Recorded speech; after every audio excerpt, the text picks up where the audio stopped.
Narinig niyo na ba yung tungkol sa creepy story ng red wristband? Kung hindi pa, ikikwento ko sa inyo. Alas 2 ng madaling araw noon nung matapos yung doktor sa pag-oopera ng mga pasyente. Wala ng tao noon dahil halos lahat ng pasyente ay natutulog na. Sumakay yung doktor sa loob ng elevator.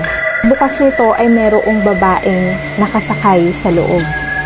At habang sila'y nakasakay dito, nagkakwentuhan sila.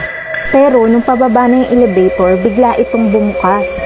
Pagbukas nito ay dali-daling pinindot ng doktor yung close button. Sabi nung kakwentuhan yung babae sa loob ay bakit niya to ginawa dahil may sasakay. Sabi nung doktor hindi niya daw pinapasok yung babae dahil naka-red wristband ito. At ang red wristband ay ginagamit ng mga namatay na pasyente. At sinabi ng babae na kausap niya sa elevator, katulad ba ng red wristband na suot ko?